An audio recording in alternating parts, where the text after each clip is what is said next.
औरत का फैसला। नैतिक मूल्यों से ये कहानी भले ही आपको इंसाफ करती ना दिखे, लेकिन जिम्मेदारियों की नजर से देखेंगे तो शायद कुछ समझ में आए। ये क्या है बहू, सुबह से घर का काम करती रहती है, फिर ऑफिस जाती है और बच्चों में लगी रहती है। अरे ऑफिस क्यों नहीं छोड़ देती, या फिर घर के लिए कोई नौकरानी रख ले। कैसी बात कर रही है माँ? जानती तो है ना अभी इनके ऊपर कितना लोन है। थोड़ा ही सही मदद कर देती हूँ तो अच्छा लगता है, और अभी उनको मेरे पैसे की जरूरत भी तो है। सुधा चंदर को बचपन से प्यार करती थी। एक ही मोहल्ले में खेल कूद कर बड़े हुए दोनों। जहाँ सुधा संपन्न परिवार से थी तो वहीं चंदर का परिवार आर्थिक परेशानियों से जूझता ही रहा। लेकिन सुधा की जिद के आगे किसी की नहीं चली। सुधा, कल ऑफिस जल्दी जाना है और 2 दिन के लिए गुजरात ऑफिस के काम से भी जाना होगा। अरे कैसी बात कर रहा है बेटा, बहू को अगले महीने बच्चा होने वाला है, इस वक्त तो उसके साथ रहे। अरे कोई बात नहीं ना माँ, उनको जरूरी काम होगा, वरना मेरा चंदर ऐसे वक्त में मुझे छोड़कर कभी नहीं जाता। चंदर सुबह घर से निकलता तो आधी रात को घर में घुसता, वो भी शराब के नशे में। चंदर की माँ उसे खूब समझाती। अरे माँ, देख रही हो ना कितना कर्जा है सर पर, काम करना पड़ता है। दिन रात काम नहीं करूँगा तो घर कैसे चलेगा। अरे लेकिन बहू को भी तो देख लिया कर, इस हालत में भी घर का बाहर का सारा काम करती है। चंदर तो जैसे माँ की बात सुनकर भी अनसुना कर देता है। ऑफिस के बाद चंदर का फोन माँ के पास आता है। माँ, वो ऑफिस के काम से आज रात के लिए पास के शहर के ऑफिस जाना पड़ रहा है, कल सुबह आ जाऊंगा। सुधा रात को कमरे में सो रही होती है कि उसके पेट में दर्द होता है। सुधा चंदर को वीडियो कॉल करती है। इनको फोन कर लो, शायद कुछ आराम मिले। लेकिन 10 बार फोन करने पर भी वो सुधा का फोन नहीं उठाता। ऑफिस के काम से गए हैं, हो सकता है बिजी हो। कितनी मेहनत कर रहे हैं हम लोगों के लिए।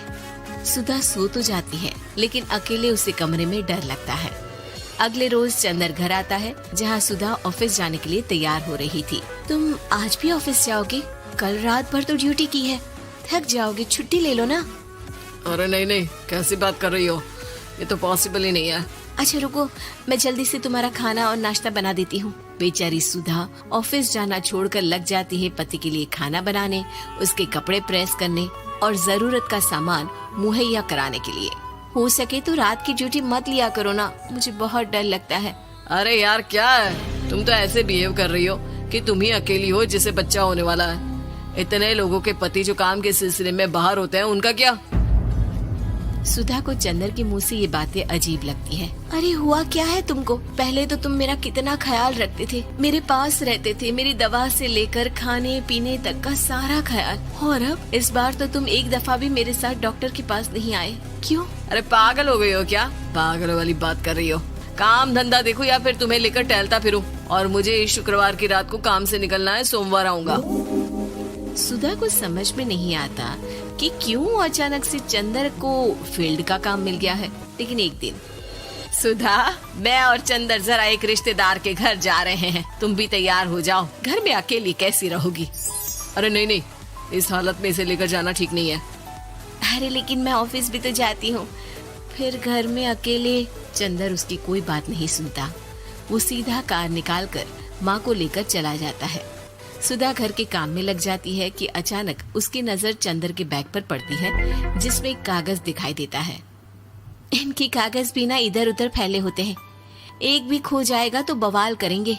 लेकिन जैसे ही सुधा वो कागज खोलकर देखती है तो वो सदमे में आ जाती है। दरअसल वो कागज नहीं, बल्कि चंदर और उसके ऑफिस में काम करने वाली लड़की चांदनी की गोवा की टिकट होती है। सुधा चंदर के बैग को खोलकर देखती है तो उसे होटल के बिल से लेकर महंगे गिफ्ट्स और दूसरे शहरों के टिकट मिलते हैं। सुधा को समझते देर नहीं लगती कि उसका पति किसी और लड़की के साथ है। चंदर के आने पर सुधा उससे बात करती है। अरे नहीं नहीं, ऐसा कुछ नहीं है, तुमको गलत फहमी हो गई है। लेकिन जब सुधा के सवाल तीखे हो जाते हैं तो चंदर को अपनी गलती माननी पड़ती है और वो सुधा से माफी मांग लेता है। सुधा फैसला कर लेती है कि वो चंदर को छोड़ देगी। बच्चे और सामान को लेकर वो घर से निकल ही रही होती है कि सास उसे रोकी है। कहाँ जाएगी बेटा, रुक जा। चंदर को सुधा का जाना खल नहीं रहा था। वो झूठे मुंह भी उसे रोकने की कोशिश ही नहीं कर रहा था। सुधा चंदर को देखती है और मायके चली जाती है। मायके में माँ कहती है, अरे ऐसे कैसे घर छोड़कर आ गई? कौन सा चंदर तुझे छोड़ रहा था? माफी तो मांग ली थी ना। देखो बेटा, बेटी डोली में जाती है और अर्थी में ही निकलती है। पर पापा, मेरा आत्मसम्मान, उसका क्या? आपने मुझे पढ़ाया लिखाया है, इस लायक बनाया कि मैं खुद का खर्चा उठा सकूं, बेटी को पढ़ा सकूं, एक अच्छा जीवन पाऊं। अरे लेकिन पति की जरूरत तो होती है ना सुधा दीदी, और अगर आपको नहीं है तो इस बच्ची का सोचो जो अपने पिता से इस कदर जुड़ी है। आने वाले बच्चे की सोचो जिसके आने से पहले ही आपने पिता का प्यार से दूर करने की सोच ली। सुधा फोन देखती है लेकिन चंदर का कोई कॉल नहीं होता।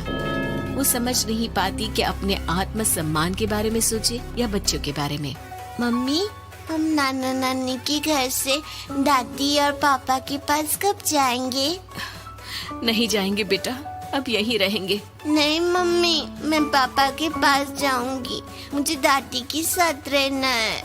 और मेरे साथ? हाँ, आपके साथ भी तो, सबके साथ माँ।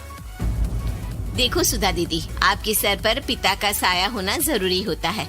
अपने घमंड के लिए पिता और बेटी को अलग मत करो। सुधा अब सामान उठाकर अपने ससुराल जाने लगती है, लेकिन मन में सवाल रह जाता है कि जिसे दुनिया घमंड समझ रही है वो उसका आत्मसम्मान था। चंदन ने माफी जरूर मांग ली, लेकिन कभी ये एहसास नहीं दिलाया कि वो सिर्फ उसी का है।